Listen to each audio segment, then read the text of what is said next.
Okay, today we will be making an eyeglass case, and this one's going to be kind of special because we will be doing a tassel at the end to hang off of the side.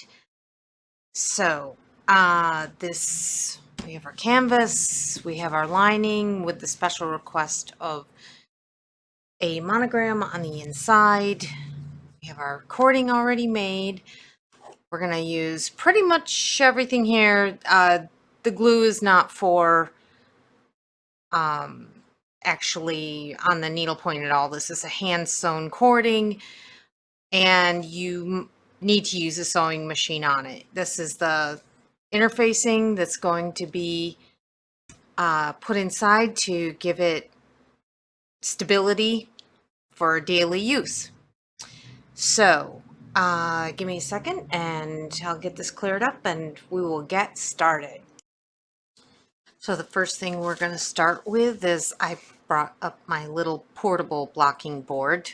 It's really more just to do press work using the iron on it. And we're going to make a note. These have very specific directions that this customer wants it in. So if you can see that it says top and top. These are about to be cut off, and while I should be able to say this has lettering on it, so I should know what direction it is, yeah, I'm not always that brilliant. So I'm just going to put 2 lines here, 2 lines here, and now I'll start cutting. And I'm just gonna cut around, do the darts. So if you would like to mute it until, or fast forward until you see me bring the iron out, that would now would be the time to do it. Again, I'm cutting in about a 1/2 inch.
Okay, so now we're going to, I like to take my corners in first. Okay.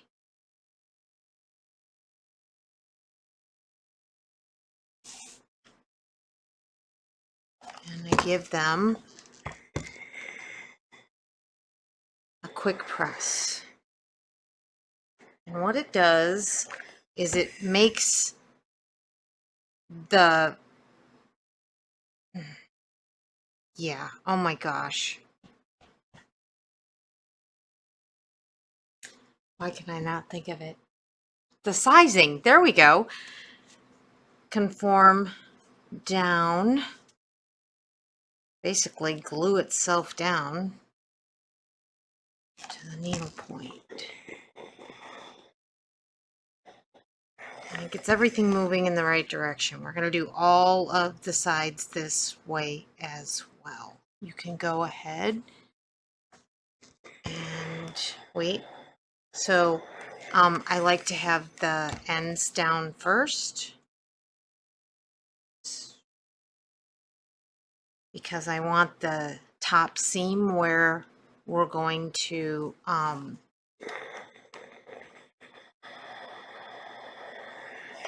put our opening to have the least amount of, if I stack it on top of this, it's just a habit I have. Let's put it that way. Sometimes I don't exactly know why, but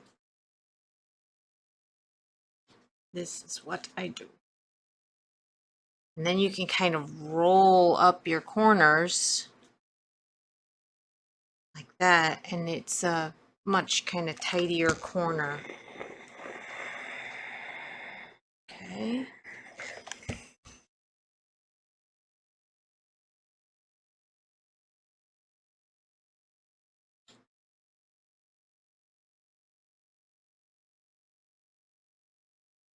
Okay. Do the same thing here.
This last side, I'm just going to put over like this so I can just slide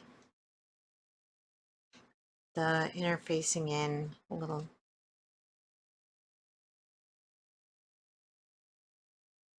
easier.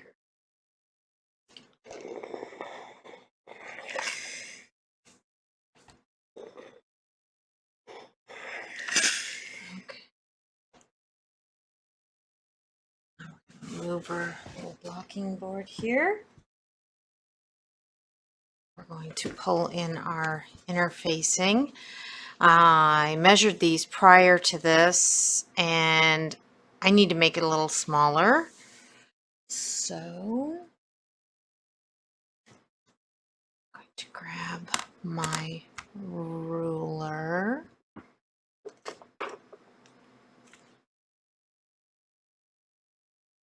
And I'm just going to take off a little 1/8 here on each side. I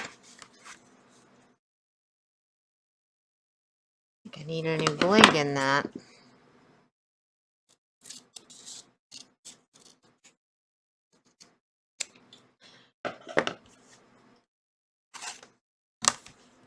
I know I should have a rotary cutter, but I don't.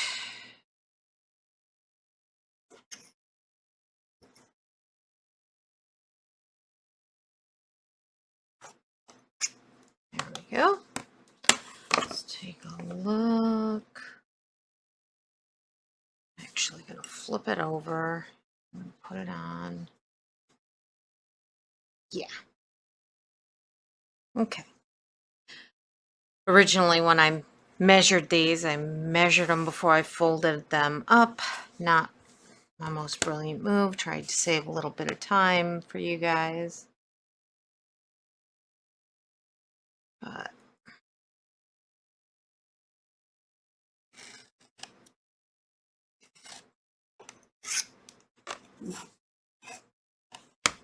okay.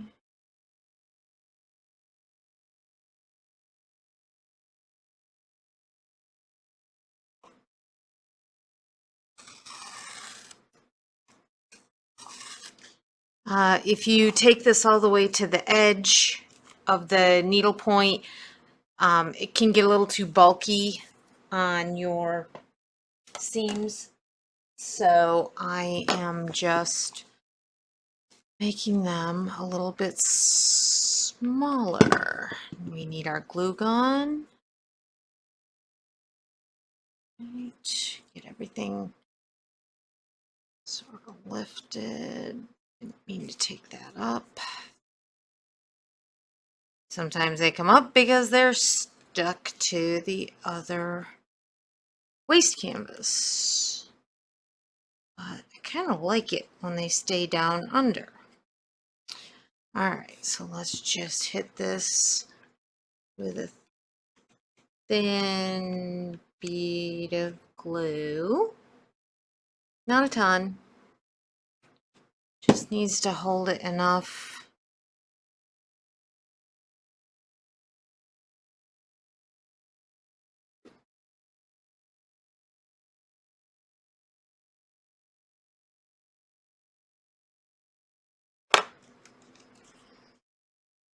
Definitely get lots of spider webbing all over the table when you use a glue gun.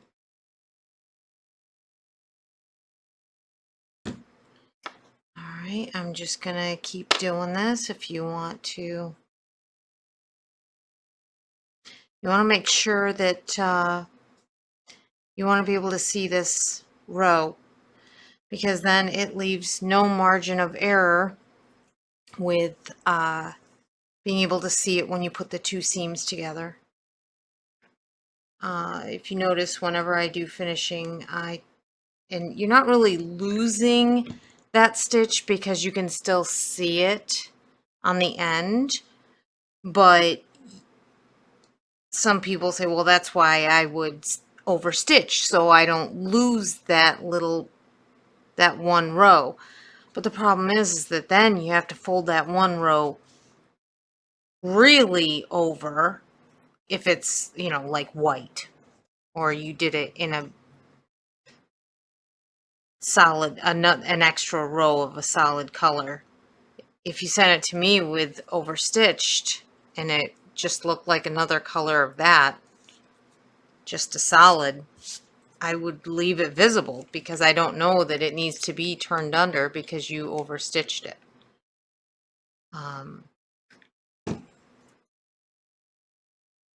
Definitely something you want to indicate, that if you don't want to see, your overstitching that you did when you get the piece back, definitely need to indicate that to the shops. I know you're doing this for yourself, so you would know, but still, just saying, if you're just watching something like this to enjoy, then okay. Oof. Glue bits everywhere. All right, next, let me get this one in and go ahead and fast forward. And I will get this glued in.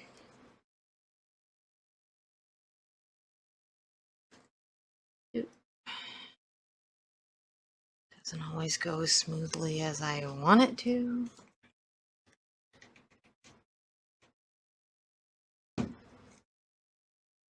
Okay, now if I was doing this without talking and teaching,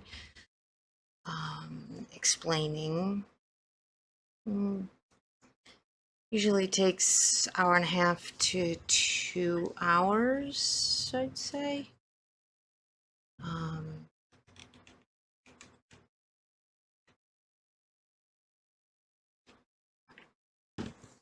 Try not to get your glue way up here, because what happens is then as you sew around the outside edge, let me explain something to you. I hand stitch this front and the back because I do not like sewing these with a machine and then trying to write them out. I just don't do that, because to me it unblocks everything that I just did. I totally got too much glue there, and I know I'll be pulling a needle through it soon enough. So it's not that it's a horrible thing, it just is much more taxing on your hands to be dragging your needle through glue. And hot glue is oh so much fun on a needle. I tried really hard to have a pin cushion that had no glue needles for, like, when I do sewing of lining and I need to put two regular pieces of fabric together. And it needs to be nice and smooth when it goes in, and every time I do it, I end up mixing up my non-sticky pins with my clean pins. So I kind of just gave up. You can get it off. I have a sponge with Goo Gone on it. Okay, so here we have our two sides. Basically, it's just like making the mini stocking that I do. You can also, if you're going to make, say you wanted to do a gusset on this, you can literally take this interfacing. I'm going to pick up a little scrap off the ground here. And you can cut the interfacing in like one long strip. This obviously isn't long enough to go all the way around. Cover it in fabric. Pin it like this. Okay. And then hand sew down each side. And that is how I make my eyeglass cases with a gusset or a purse.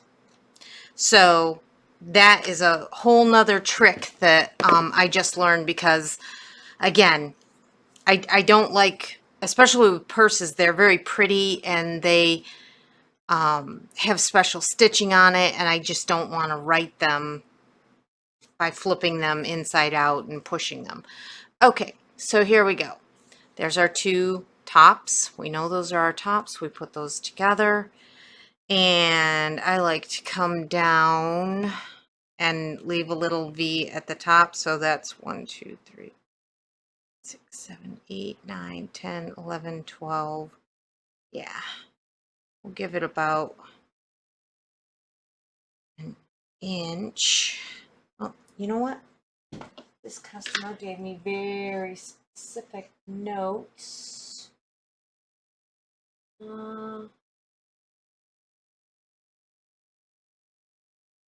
And so, I have to pause for a second because I got to read the notes to make sure I do it correctly. Hold on. Okay, I just decided I'm going to show you this. So, Linda Zambelli, whose case this is, She sends me extremely, she's a friend, and she sends me extremely detailed notes of what she wants. And she really makes sure to document everything. And I love it because I'm totally chaotic. So she's telling me she wants 1.25 inch drop on her case. Okay. And then we're going to put on a tassel, but we're going to do a different kind of a tassel. Okay.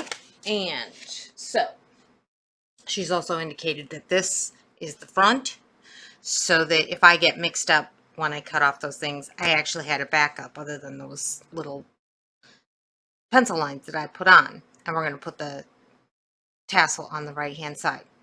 Okay, so back to what I was doing. So here, 13. So she wants it 1.25, right there. Okay. And by pinning it here, I know where I have to start and where I have to finish when I'm hand stitching the edge.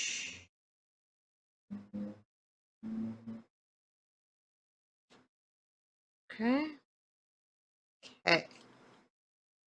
I personally, when I do other people's pieces, because they typically don't say anything, I usually only go down about 1 inch, but everybody has preferences, and I'd rather know because I want it to be the way that the person really wants it and not just my sometimes arbitrary feeling for, oh my goodness, my pin keeps bending.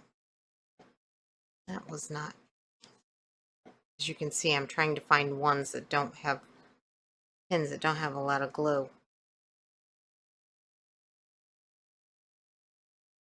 Okay.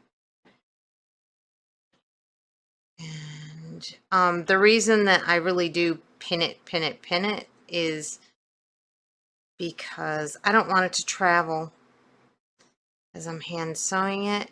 And I also don't want to have to deal with how tense you have to keep the thread as you're going around to keep that seam closed. Okay, especially on these ever-loving corners. All right.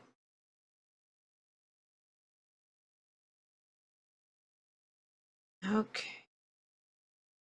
There we go. Now, next up, throw this on. We get our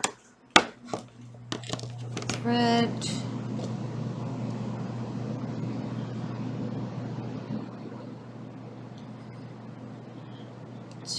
Gonna kind of pull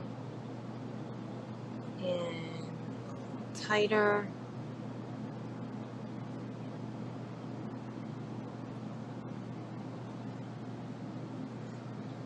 As I sew.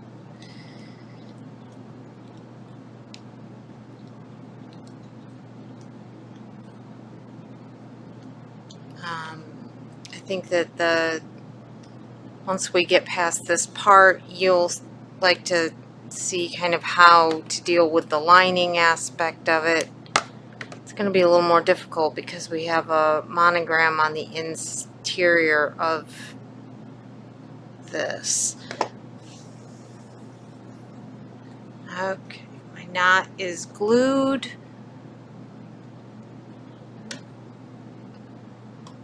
Gotta get my cheaters, second set of cheaters on. Alright. And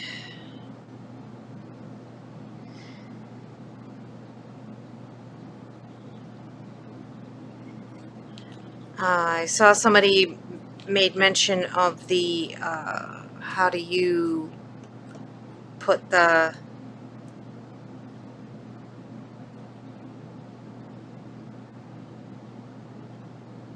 invisible thread through the eye. Not easy. Some days it's easier than others. Yes, I just took my pin out. I know. But I can still kind of see the hole there. This is always the fun part, dealing with the pins. Okay, so when I start, I try to go right across from each other. The stitches that are right across. And try to keep my stitches really tight together. Because when this moves, it'll buckle.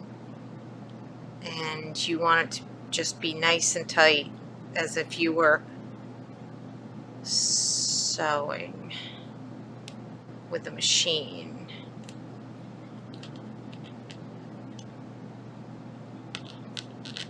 There you go. Okay. All right, you can fast forward, and I'm just gonna keep plugging away at this.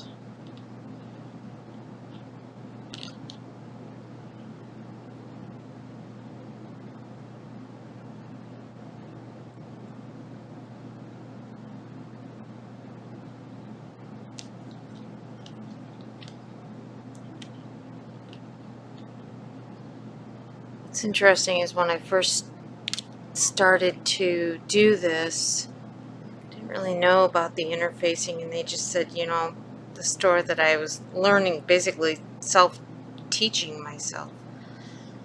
That just didn't make sense.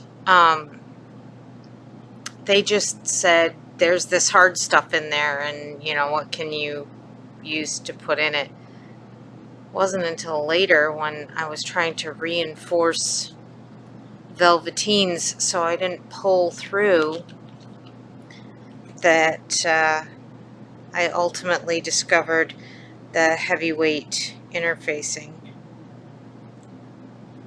Prior to that, I was using some very fine plastic needlepoint canvas. Not the big stuff. It was very, very tiny.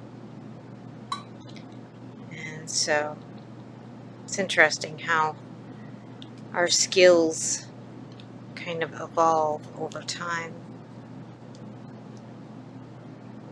Let's see. I don't know if you can still see this. There you go. See all the junk on my floor.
Definitely make sure to get those corners cuts. Okay, I gotta put this is so that I don't cut my finger with the fishing line all the time. And trust me, it happens. I usually wear a Band-Aid.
And also, when you're trying to rethread a needle like that, you gotta have it against a dark background to be able to see it.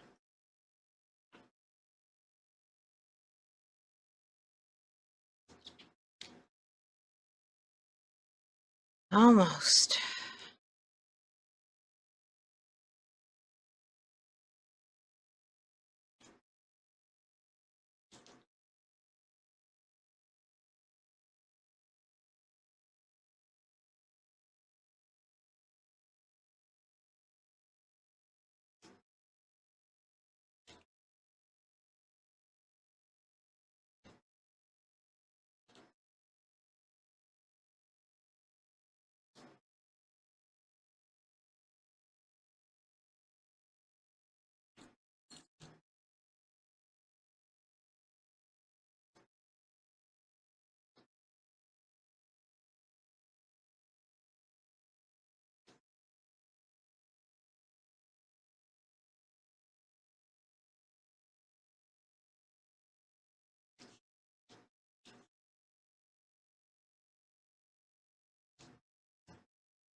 And yes, if you are sitting here watching me without fast forwarding, you get to hear the answering machine downstairs. You can hear the cars racing by because my studio is in an old barn that they built the road like not too far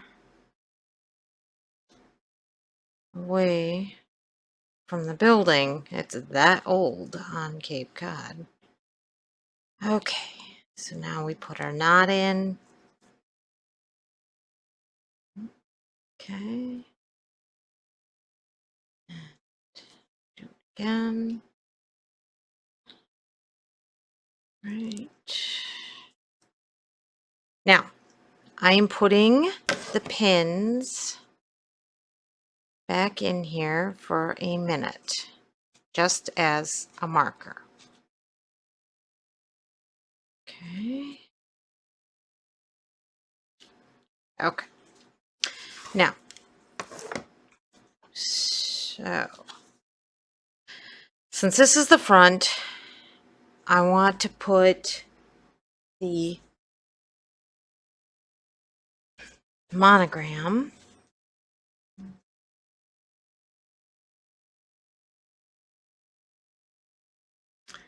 to the back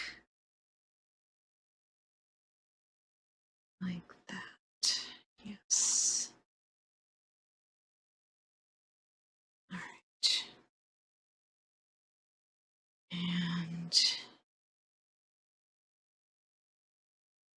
it's gonna go. All right, so I'm gonna fold that down like that. Okay. Now, right sides together. This,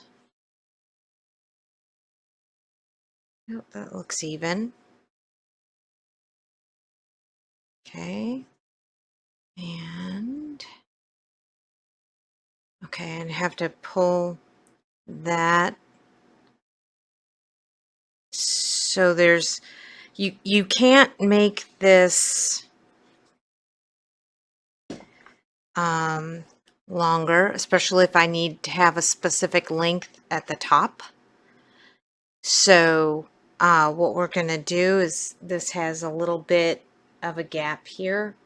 It's starting to get really bright on this side of the building, so I'm going to try to turn that off so that you can kind of see how this material, it's just a little bit there. And I have enough to kind of buffer at this end. I actually think I'm gonna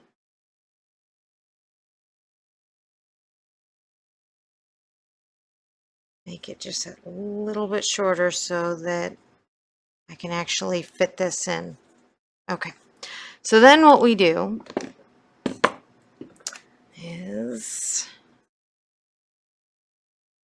I'm going to flip this piece up and very carefully, without getting this pen on your needlepoint. Put this up here. Okay. So pull this camera over and down a little bit. Okay. And I'm going to start I'm going to mark where that pin is, because that's where we're going to end our. And I'm doing this because if I used a lead pencil, the lead could rub off. The graphite could rub off. I'm going to go onto this side, mark there, and then I'm just going to trace down the side there. Okay. All right. If you feel like you want to use an invisible marker, whatever you want to do, that's up to you. Your choice. So now what I do is I bring it in at a little 1/4 of an inch seam allowance. Actually, a little less. Okay, and we're making the line that we're going to sew down.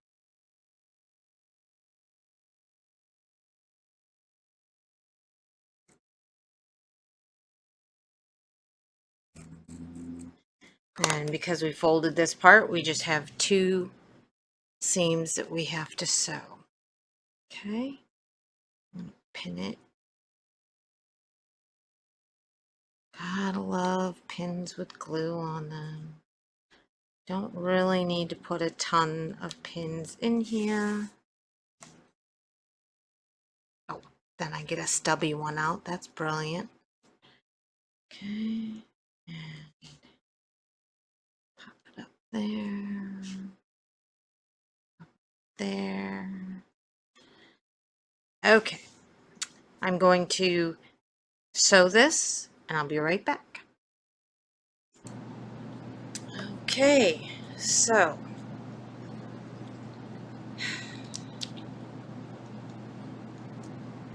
I sew up to here so that this actually angles right up to meet where we have our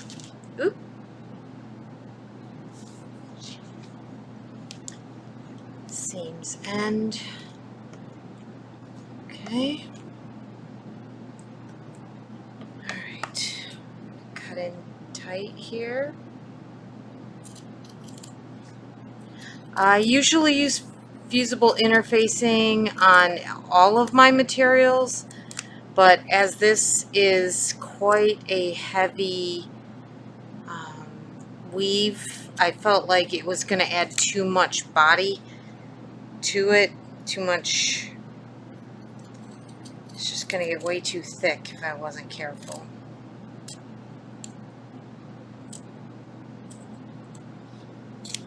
Okay, so we keep the wings out. Now we know that this is going to be like this, right? Here's our top. I like to keep my little extra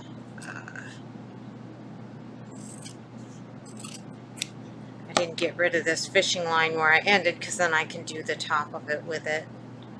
It's already attached in. I'm removing all the little schmutzy pieces from my there we go. Alright, so now what I need is a little piece of scrap. This is very inexpensive dollar store foam core. That's why I'm cutting it the way I'm cutting it. It's really no good for anything but that or inexpensive signs. It is definitely not archival. Okay, or acid-free. So I have stuffed this in here so that this will slide in quite easily all the way to the bottom. And then what happens is I keep that piece of foam core in there so that it's nice and stiff as I'm trying to sew my cording on. Okay, so now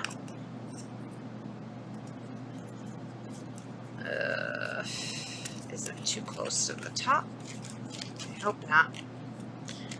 Ah, there it goes. A little further. Okay. Now, for this part, I have to take the foam core out, I guess. Alright. This is going to be right at the top. So now I'm going to trim off the excess. Okay. I'm going to take this and I'm going to put a little dart, just like we did when we did the waist canvas, right? Now don't cut too far down, too closely down to this, because when you fold over, you don't want to accidentally have darted it so much that you'll have a seam. You'll see the cut when you fold it over. So not too far. And this is going to need a little dart there too. Okay. Okay. Now, let's see. So now I'm going to take this, I'm going to pop this down. Okay, right?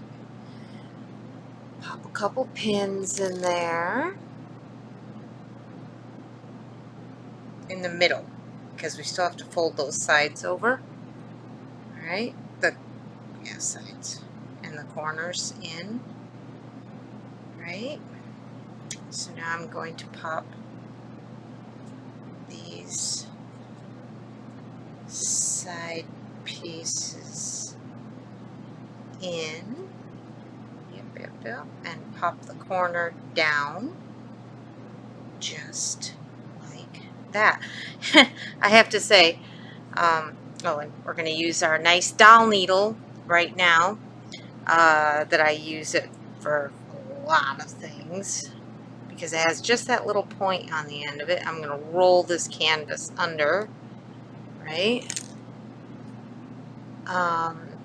Because the weave on this material is so coarse, I guess. I don't know how to say it, but it has definite folds, ways it folds. It's not real soft material, so it's very easy to put a lovely crease in it and have it, oh yes, that's where I want it, and it just folds right over and lays beautifully for almost like needlepoint canvas in that respect. It's also very coarse weave. Okay, sorry, my big old hand in the camera there. So now we have that all folded over in half, and then we're just going to pop this under, grab our big doll needle. Alright, put it on my legs so that you can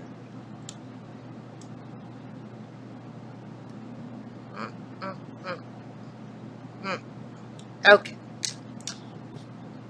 here we go. I'm going to put a little pin there, and one here. Yeah, if I can find one that's not so goopy.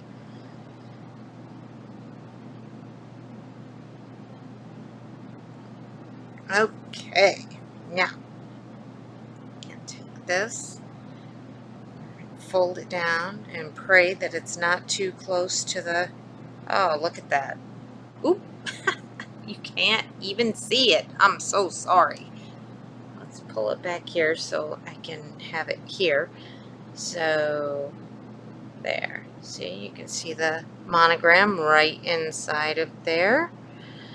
And, yeah, looks pretty good. Alright. Sometimes you just get working and you don't realize how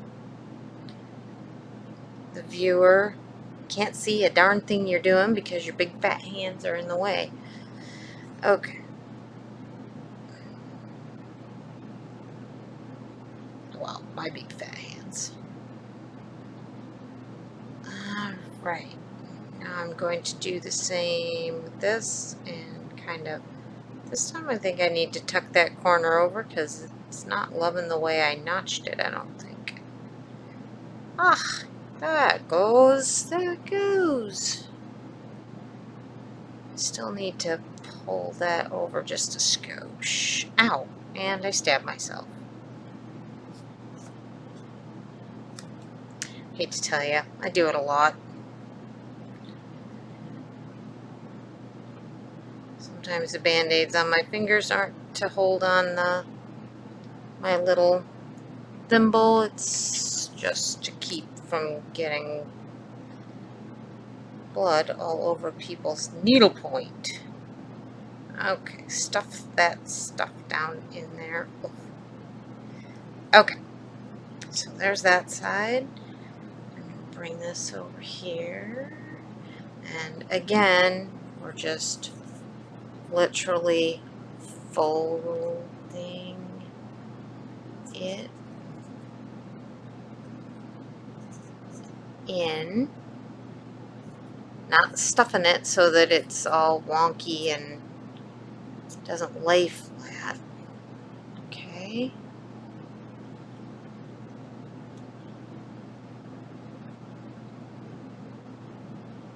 Okay. All right. There's that. Right? Okay. I hope I didn't shift that in there so it's lopsided or too lopsided. Oh, monograms can be a bit of a bane of your existence, trying to center them, and if it's on a stuffed piece, they don't want to necessarily, they don't always look as centered as you thought they looked. That actually just happened. A little lower than I thought it was going to be. But I didn't see it until it was turned right side out. It was on a pillow. It's like, oh dear. Okay, you ready?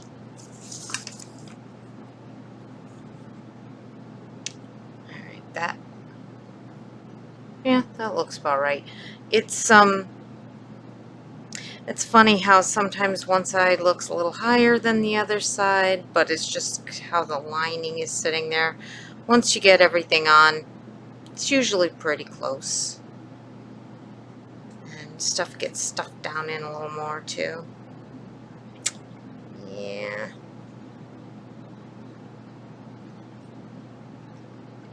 Sorry. Just trying to shove this in and make sure it's pretty close to centered. Okay. Put this back on. Put all of our little sheaths and covers. I used to have a better one that fit really nicely, and well, actually I had a band-aid that I put over it so that it wouldn't cut in. Yeah, no. Ran out. Here we go. And now we're going to stitch all the way around the lining. When I start this, I always have the needle point to this side to grab the material, okay? And make sure to leave a gap here so that you have a place, sorry. You want to make sure to leave a gap here to make sure that you have a place to stuff your cording in. And I need my second glasses, hold on. I wear a pair of cheaters over the top of my regular glasses. Magnify even more. I'm sure some of you can relate. Okay, and we're going to come up through like this, and we're just going to grab, just like in the pillow video, you grab the fabric, you come back down, you grab a stitch, a couple stitches, you grab another bit of fabric. Okay, let's see, that looking a little out of focus. Hold on, I'm gonna redo the focus. Hold on. Okay. Put my glasses back on. I hope this actually is a decent video. I apologize if it's really unclear. So just take out a pin.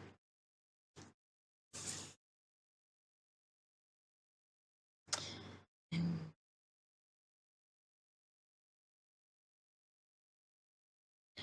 grab a piece of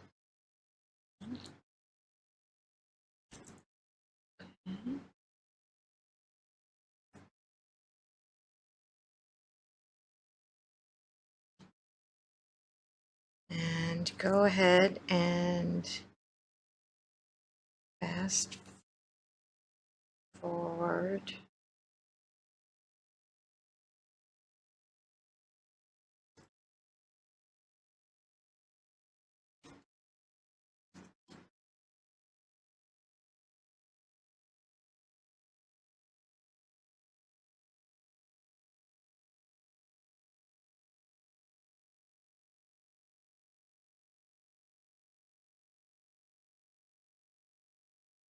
No, doesn't want to put on autofocus and it's not liking it.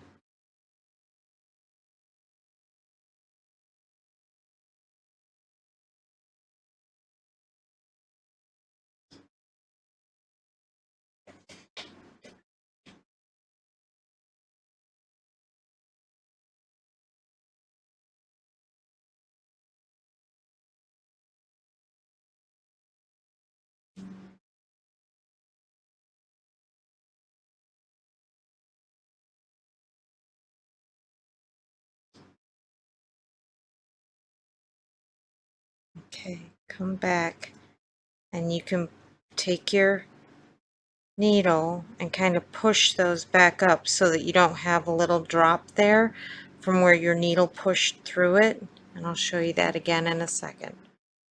Okay, so when you put your needle in and you're bending those stitches,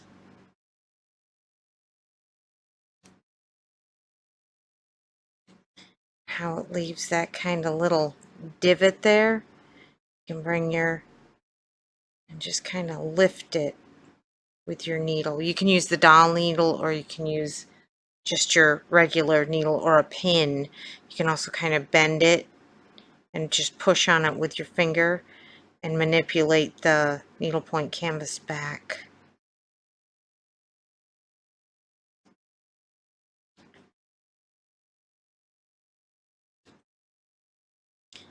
Okay.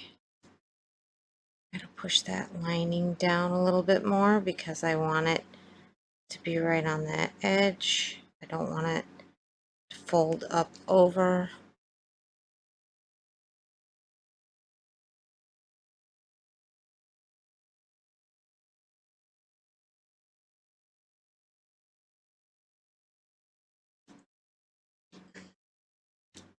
See, you can just push it with your thumb. Okay. I'm going to put my foam core back in now. Okay, gives me something a little more substantial to grab onto. Okay.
Okay, when you get to this side,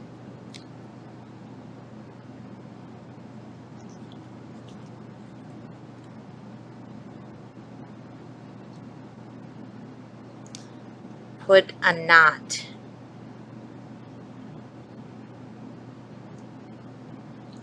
Okay. Ah.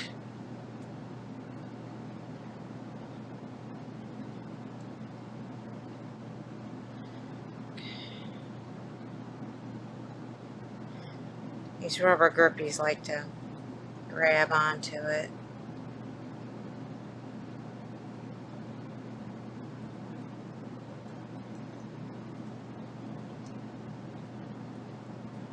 Just putting in a simple knot, okay?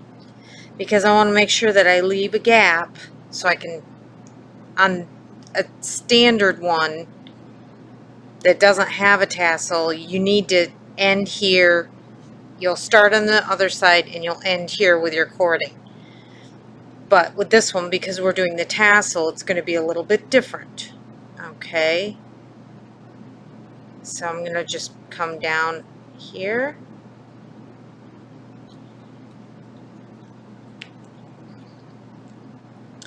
Don't sew over that hole. Okay. And you're going to come back up here. And again, start up a little higher so that you have a space to stuff it into.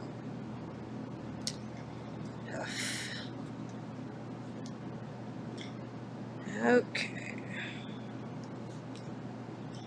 I've got to get this lining stuffed in a little lower as I'm sewing, because if I don't,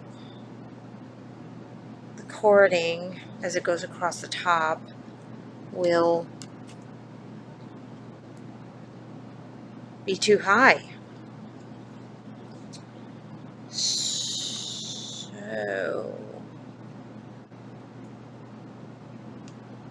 I need to roll that under a little more. Sorry. I'm trying to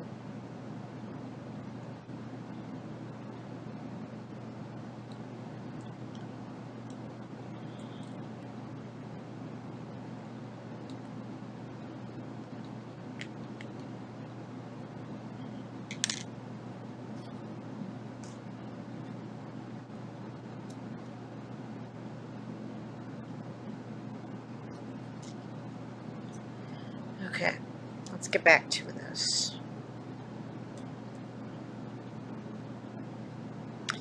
That sheath on my pinky to keep it from getting cut loves to grab hold. Okay, so I'm going to take this and push that tail in.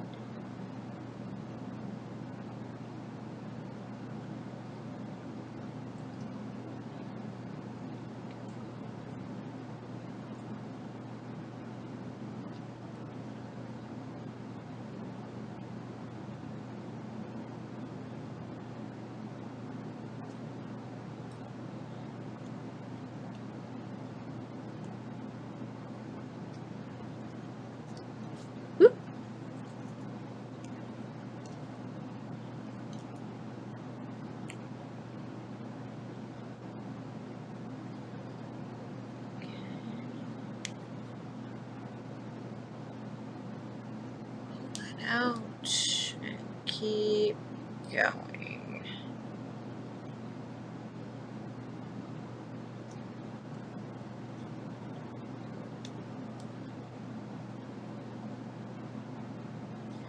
Sorry.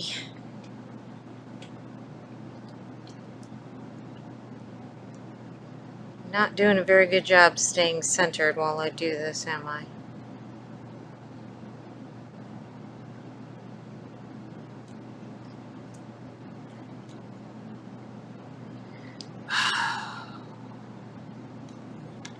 Not quite sure why this keeps coming undone. Alright, this is starting to annoy me. Because it's kind of pulling on that thread.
Okay. Now,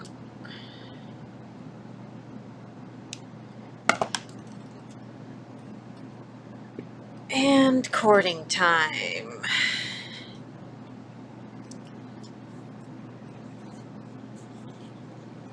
All the hand sewing on this is pretty much the most boring part. uh, all right, we're going to get a new piece of thread. Now I want to, so if I want my tassel to end up on this side, I do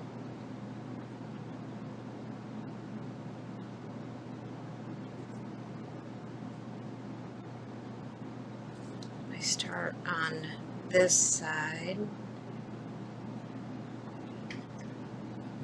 come around, down, up, around, and down there, so then I can add the tassel on from there. So we start on this side, we take our giant needle. I always put hot glue on the end of these for just this occasion because I am about to cram this in and it gives me a solid piece to be able to push into areas. It also does good things for when you don't want your pieces to spin. I do not usually like, I usually go needlepoint to this side, but because of how we have to do it, and it's a double-sided, this is just how it has to be. And the reason is usually because of how the cording sews on. Alright, I want a really long piece here because I really would like to not have to replace it, start another piece halfway through. Ugh. Invisible thread, gotta love it.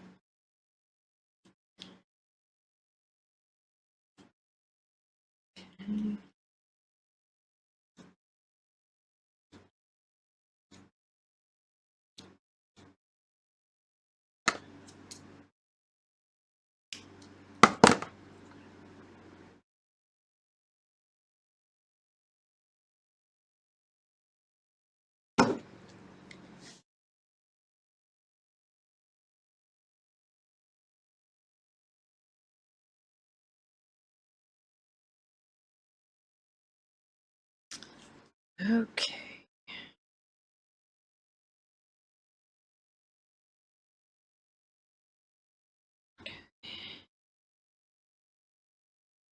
No, no, no. Okay. If you wanna fast forward while I sew on this cording, if you've never really sewn on cording or you want a continued lesson on when you're doing cording on an edge. Yeah, just making sure doing it correctly.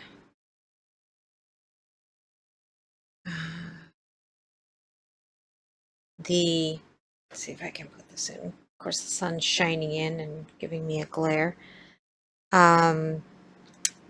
So it's a little ahead. I can see when I pull this fishing line back, okay, that it's going to hit the pale pink, so I can slide my needle in between. Come on, readjust, refocus.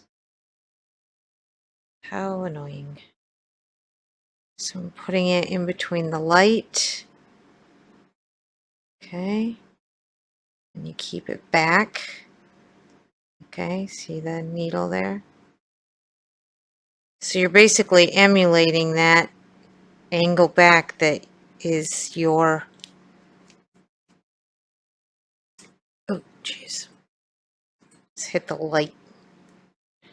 My other swing arm lamp. Oh, I'm going to have to move a lot of stuff out of the way or it's going to really get caught on everything. Okay, so when I come back like this, you can see that we'll sort of see that the thread is angling back through between the dark pink and the light pink. So we go in between the two. Okay. You come up ahead of it, right? So you're just sliding this curved needle, see, and then I always pull really, really tight so that that cinches right down on my needle point. I know that some people like to pin their cording down so it's all set in place, but I tend to like to loosen it and tighten it as I'm putting it on so that I know I am hitting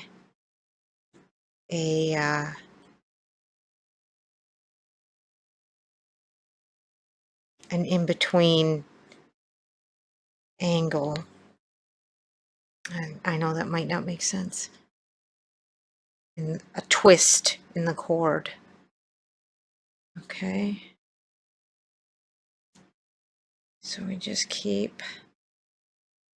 Now obviously I'm not keeping it tight, tight, tight all the time. I do let go of it, but it still keeps, by doing it the first time, it does keep it tight down to the needle point. Trying to keep towards, oops,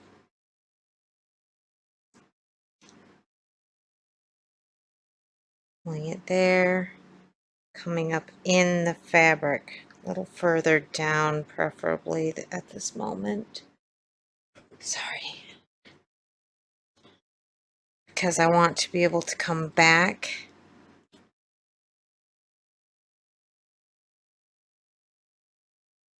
and really hit that on the corner.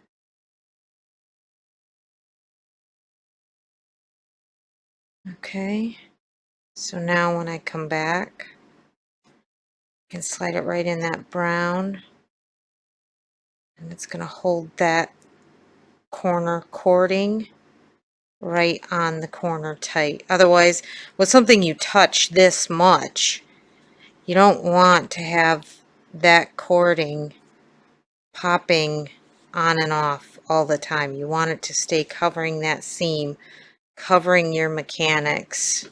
I gotta turn a little. I have vertical shades on this large window in my studio, and it's that time of day where it's coming in between. Okay. Okay. Tight, just like that. All right. Okay, I'm just gonna keep banging around. You can go ahead and fast forward if you want. Usually if my hands start moving, you can usually tell that I'm talking.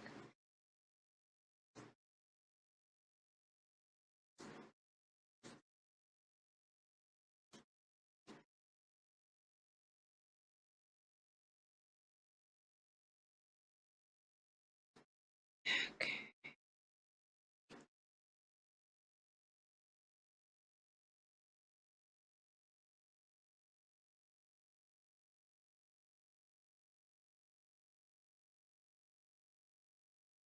No, it's too far out. There.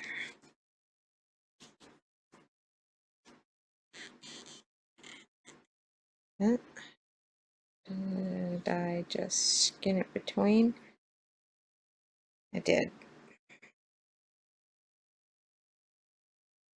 Nope, I'm okay.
Okay.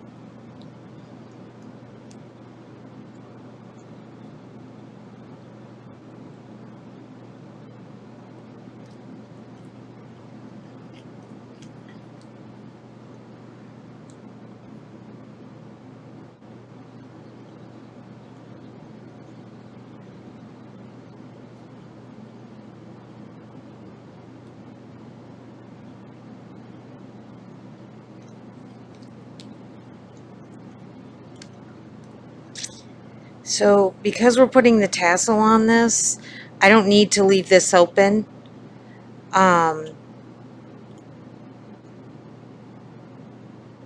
We're just gonna cruise right along and cover up the whole thing.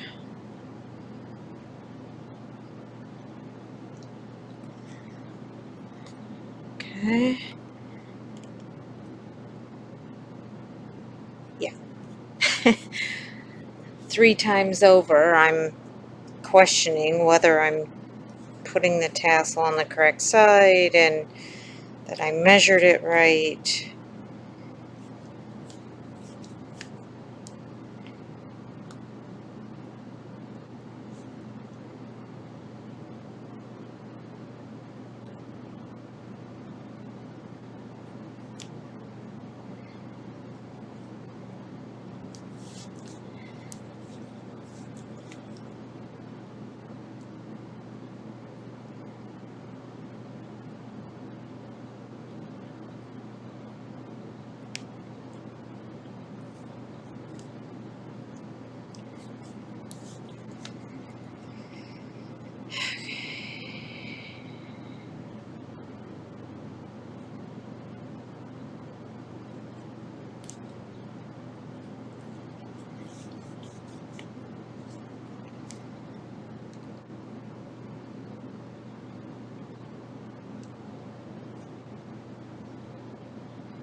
Sorry, my face just hit. Oh, hold on a second. All right, let's see if that helps a little, the lighting.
Okay, on the home stretch.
Oh shit.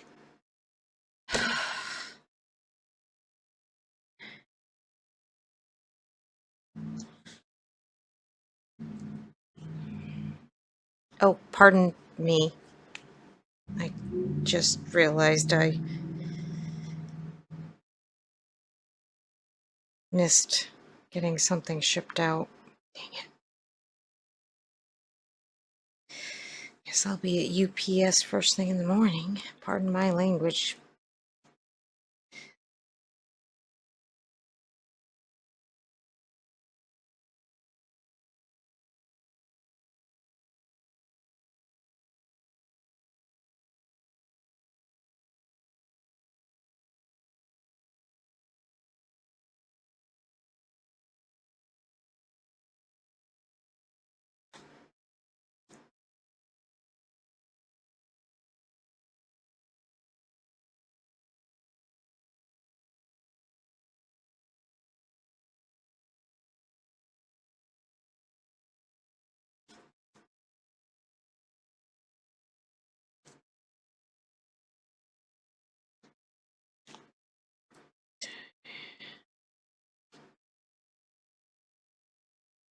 Alright, I gotta put this back on because I'm getting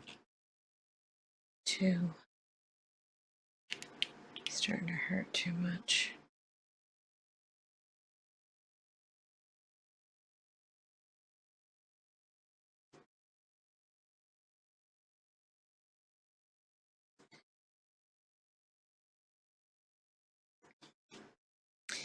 Now when you're sewing this cording on, try to keep it on top.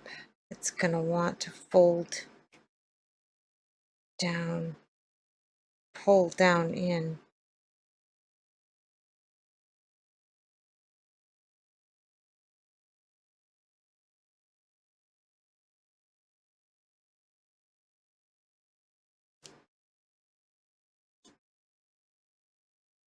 It wants to like roll, so you gotta be very careful, otherwise if it rolls down in. Okay, I gotta take this out because I gotta have this, to be able to see this lining, make sure it's not being stupid.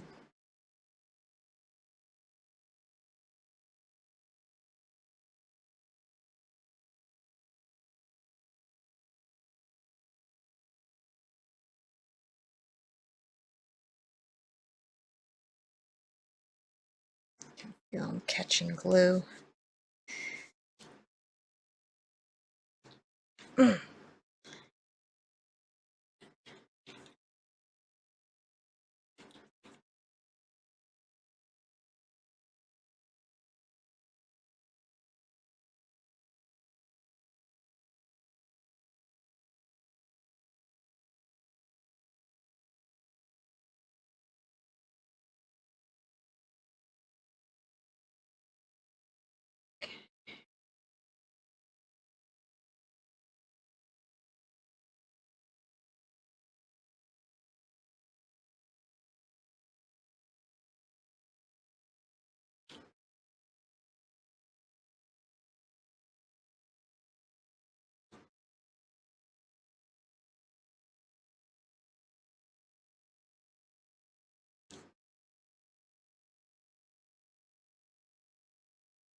Sorry about the camera shake.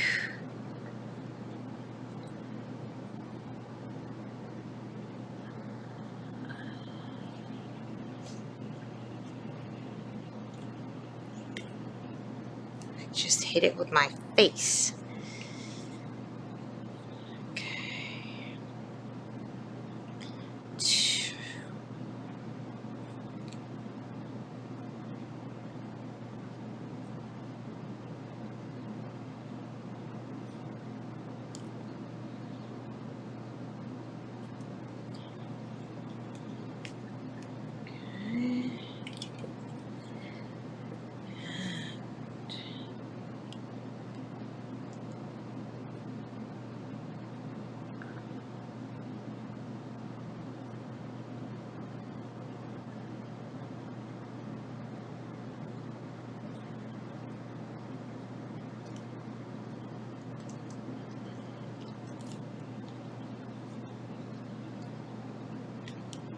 Okay.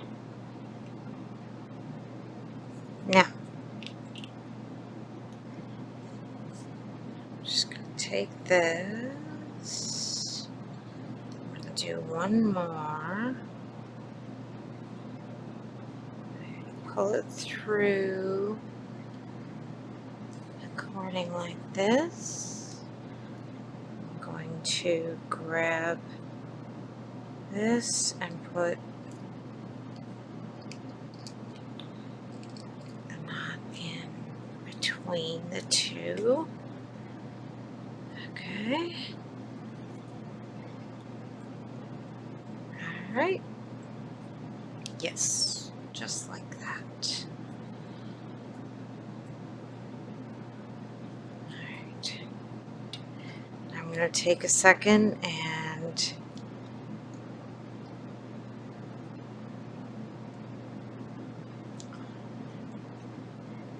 look at the directions as far as the length this way that she wants the tassel, and I'm going to see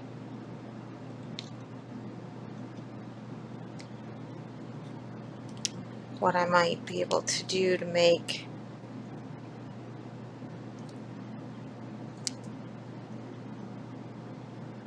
this a little fancier.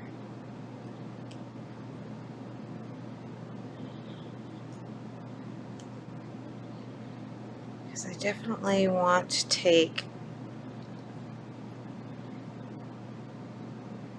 come through this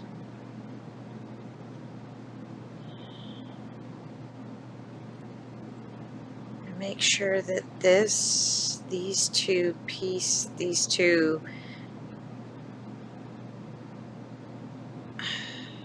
cords are sewn together, because I don't want that to split while the tassel hangs there. Okay, that makes sense, because then they'd be able to see the mechanics in between. See, you want it to stay nice and tight.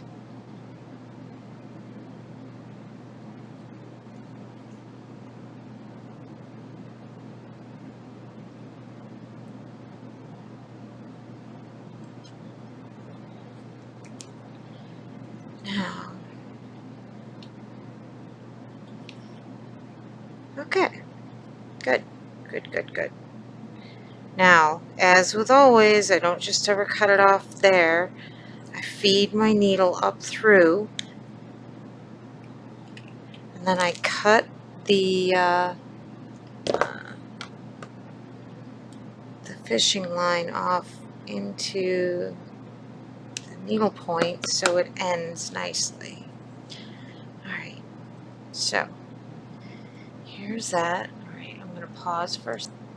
Okay, so this is the picture that she sent to me, and as a sample piece, and the way I'm going to do it is a little bit different, because I'm only doing traditional tassel to a point. I'm going to be using a bead at the top and I don't want it to look like some little kid's ponytail sticking out with the bead. So I am going to give it a little bit of length here. Maybe. I gotta see what kind of wire and things I have. So, second part is coming up. Let me gather up all of my beading things and my tassel sundries, and we'll be right back to it. Okay, this is kind of where we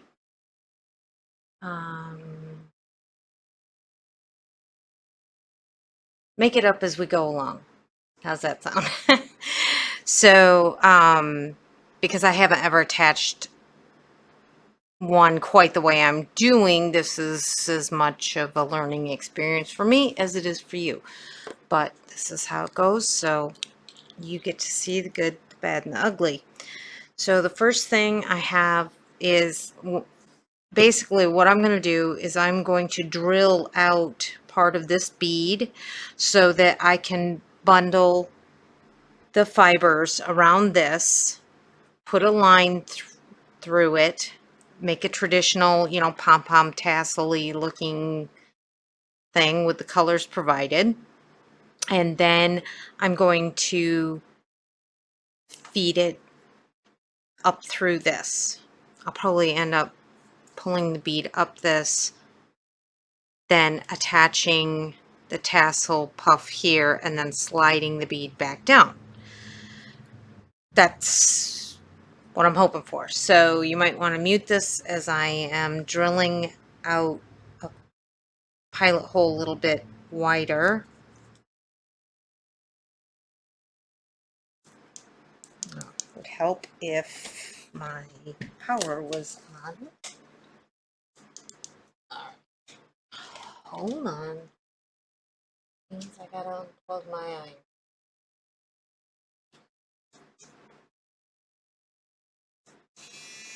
There we go. Oh, it's quieter than I thought it was going to be. All right.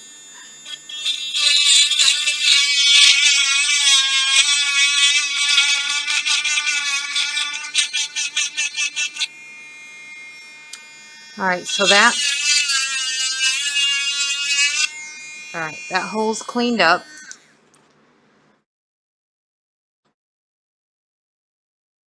Now, lock it. That's the wrong way, Kelly. There we go. Now I'm going to change out my bit. And this is more of a bore. It's going to make that hole wider, but not, you know, necessarily all the way through. It's probably not the proper term for it, as I am not a Dremel expert on the different bits that come with it. Now, I do know this. You want to go, hold on. I'm going to bring you way down. Okay. Like that. And I'm going to turn it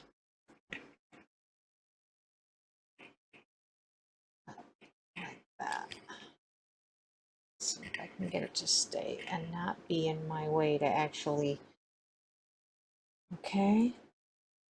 So I'm holding it against the,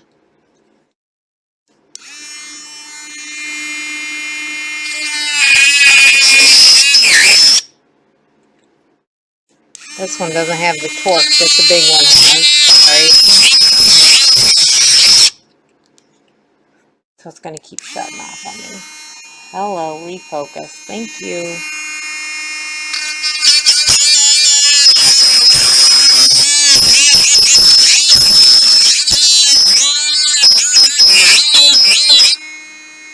Alright, pretty far through.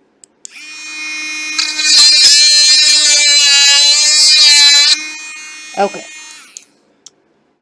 Now, I have to change bits again to a bigger bore. So hold tight while I do this.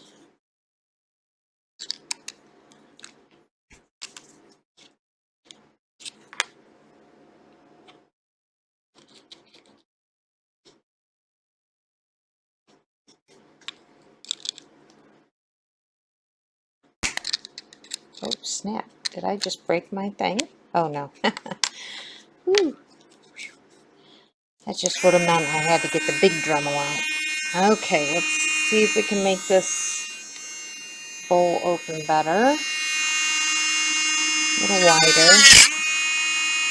Careful.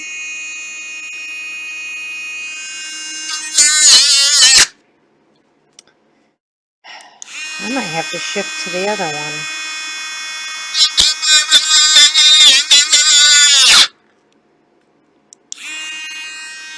Guess what? Oh, 5's as high as I can go.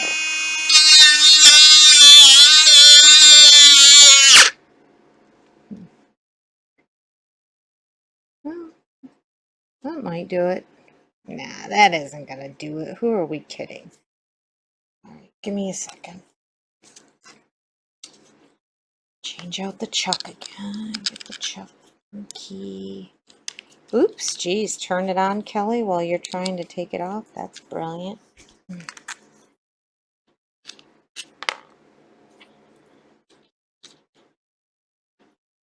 Get a flatter head on here. Maybe we'll get some actual cutting going.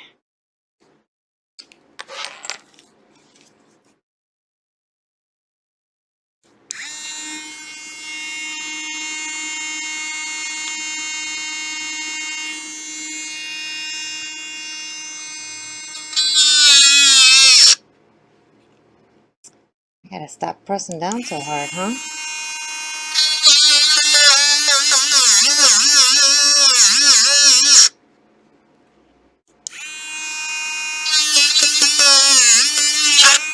Ooh.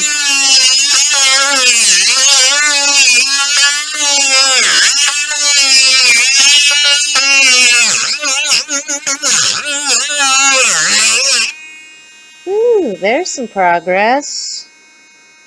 Now, I'll have to take a little piece of sandpaper and sand off that top. But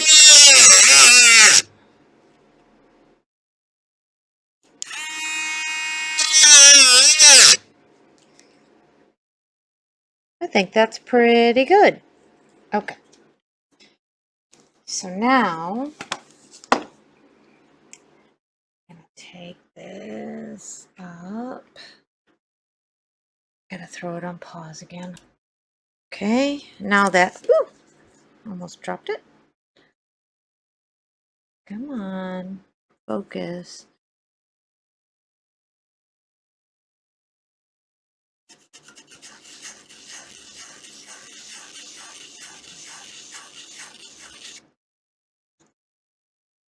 Okay. Also trying to get the bottom of it semi-flat.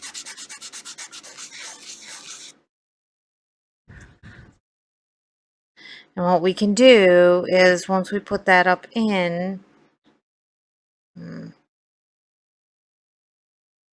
yeah, I think that'll be okay. We'll give it a shot. If it looks like yuck, we'll do another one. Okay, so now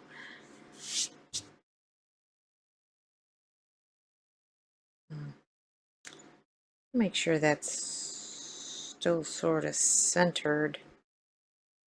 Well, we'll see, won't we? All right. Where's that bit? I'm just going to run that through, make sure there's no, get the dust off my hands. Now, I want to make sure that this fits. Okay. All right. Right up like that. Okay.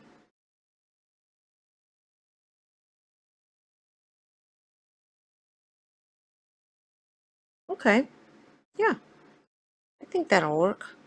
Because what I'll do is I'm going to, right now, take my fishing line.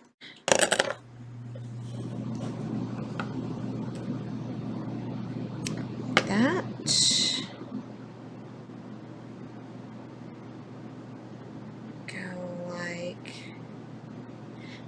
if we don't like the way it looks when it's done, we knot it here, put fishing line on it here, we tuck that inside, and we make a totally separate one to go on.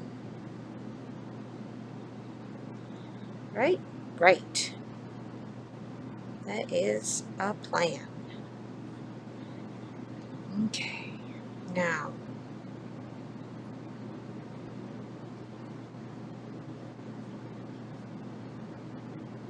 yeah, I think that's going to work.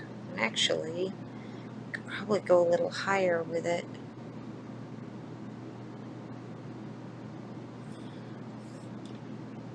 No, I don't want it that high.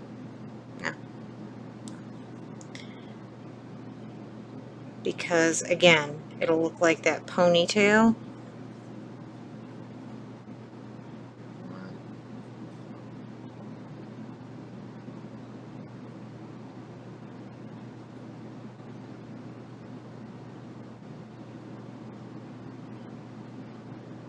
I'm thinking. I'm sorry.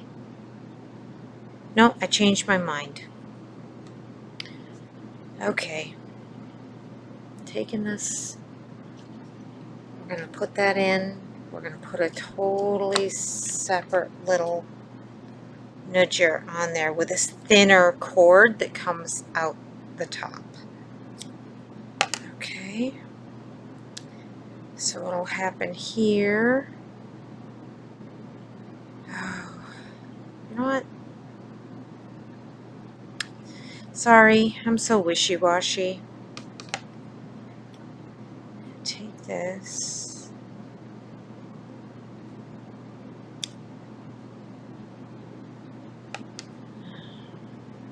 Put this back on.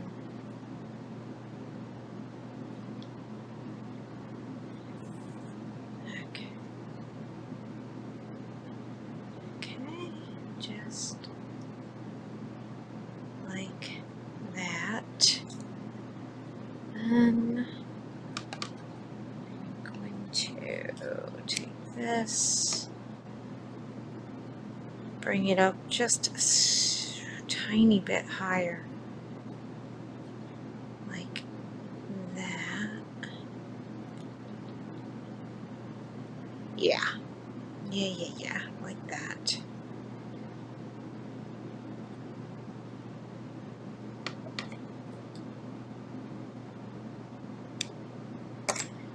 Okay, and what I'm going to do is I'm going to cut that.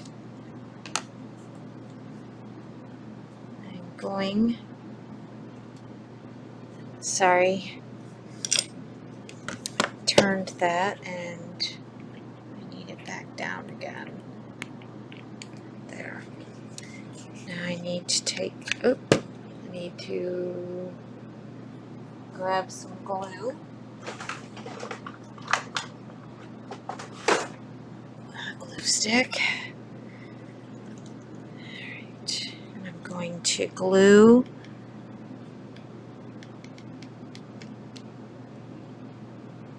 all these fibers like this. I'm going to grab my flat paddle here.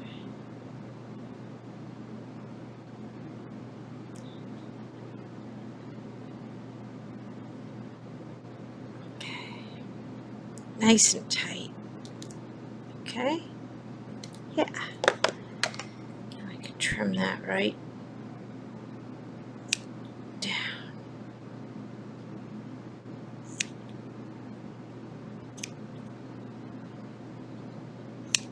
Okay, now we go like this.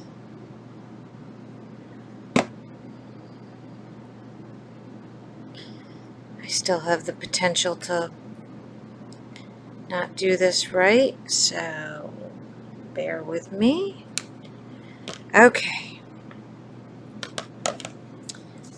So now she wants a 2.5 inch tassel, which is the exact length of this. I am going to grab a couple pieces.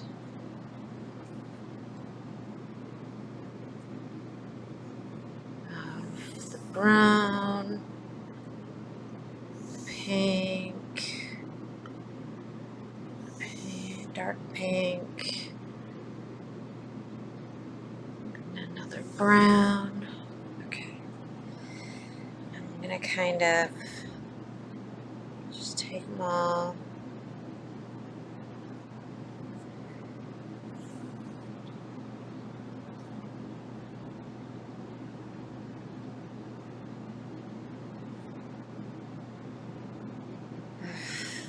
I don't know if this is auto.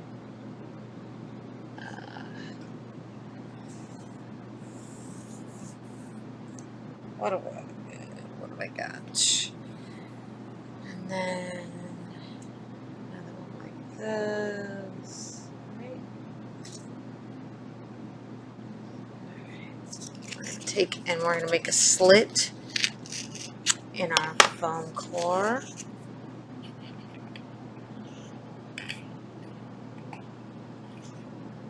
Okay. Now, do it like this. Okay, so put like, slide all that in there as a holder, right? And then get rid of my glue blobs. This is the bottom of the tassel. I'm holding it opposite. I want those colors kind of mixed in together. Okay.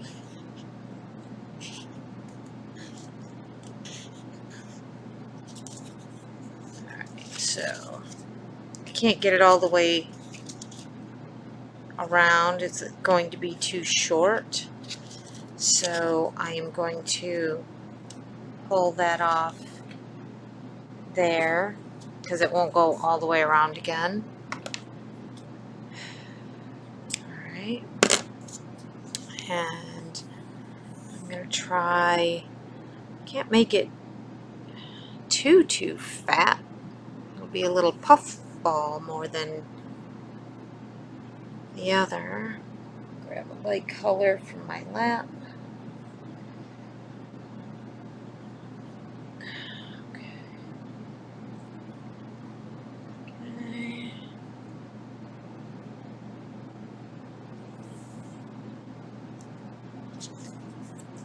Alright.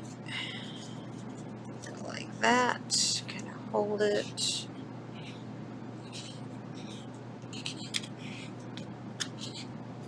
Oh, the silly sun. I love it, but at the same time. Okay, there. Cut it. Yeah. Yeah, I think that's...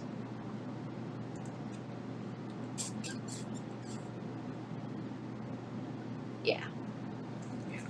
So now we're going to take,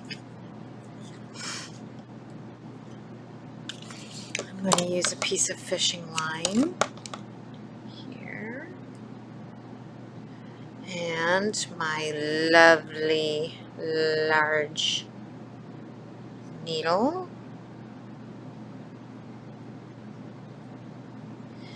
And I take this is the top, and feed it right under there. Bring it up to the very top. Okay. I just about pulled it right out. That was brilliant on my part. Okay. And I think what I'm going to do is I'm going to slide my needle back under here, and I'm going to feed my fishing line through yet again. Well, if it'll stay under there. Yet again. Okay. good and cinched then. Just like that. Yeah. Just like that. And now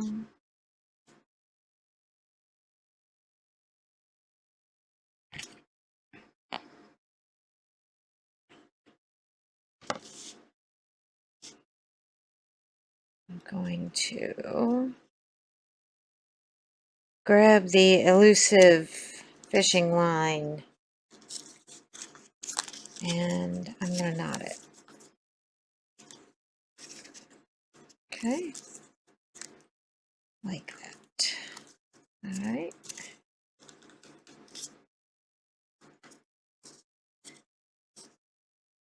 Now, we'll see if my hole is actually, if I drilled it deep enough. If I didn't, I might have to take that bead off and drill it a lot tighter. Or a lot bigger. Excuse me, said the wrong way. Okay. Get all of these pieces out. I can just slide that off. Left a little piece of paper in there. Okay. Keep it nice and smooth. Okay. And I'm gonna run my scissors through like that. Okay. Just like that. Now,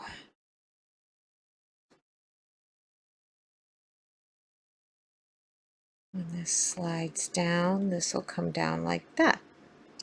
Okay, that's okay. But of course I cut that short enough now that when I pulled that down,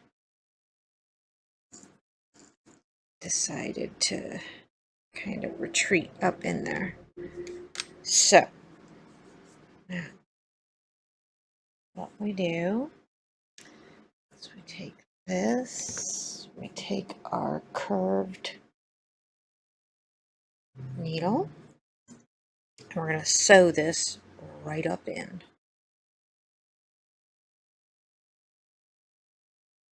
When we pull it down over it, that's going to be the big tell on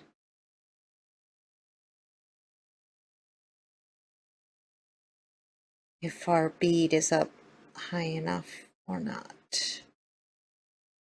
Deep enough, excuse me. Okay, that big old glue glob on the end, which is totally necessary, is also going to make this more difficult. Let's see.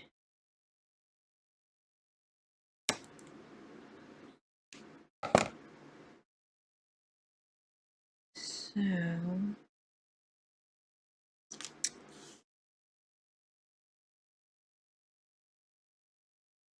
then I'll take this. This is much more complicated than any other way I have ever done it, just in an attempt to utilize the cording that was there. I don't necessarily advise that you do this for a traditional tassel. For ease, just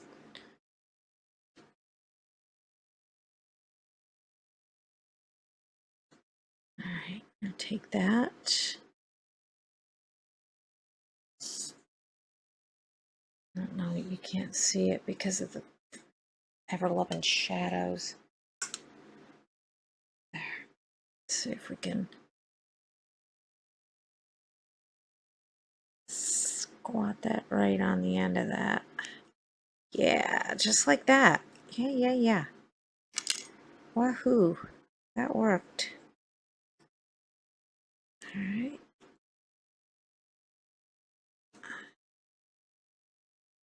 Well, it sort of worked. Okay.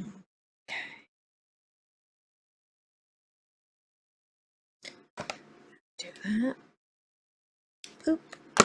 Now let's see what happens.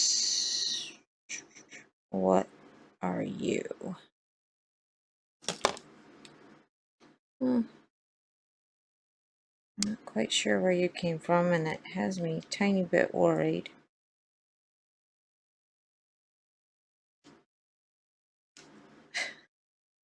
Wonderful. Just when you think you got it. Look at that. That worked. It worked. Yay! So, what are we going to do to make sure that this potentially, well, that it stays where we want it to stay? Of course, I don't have the glue I love the most with the tiny. I'll put that up there like that. And I'm going to fill it in around. Don't touch anything with it. Pull it over to this side. I'm gonna dollop some more in there. Come on, focus, camera.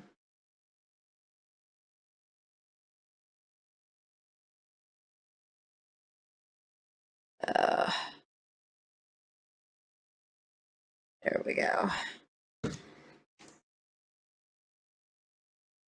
Push it in. Okay. Raise this up so that maybe it'll refocus. So now this time we're going to pull it down on. We're going to kind of push this up in. Ooh. Yeah. That's a cutie. I'm liking it. Now, there are a few things we can do to kind of cha-cha it up too. Okay. I really kind of want to keep some pressure on this to make sure that glue sits sets really well. Okay. Just like that. Now, to get yourself a nice little perfect, well, sort of perfect haircut. Okay. I take the blunt end, kind of try to get everybody out.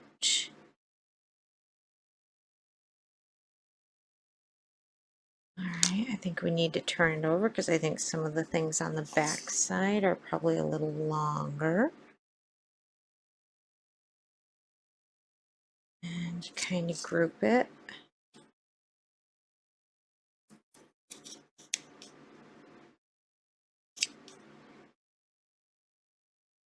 Yeah, yeah.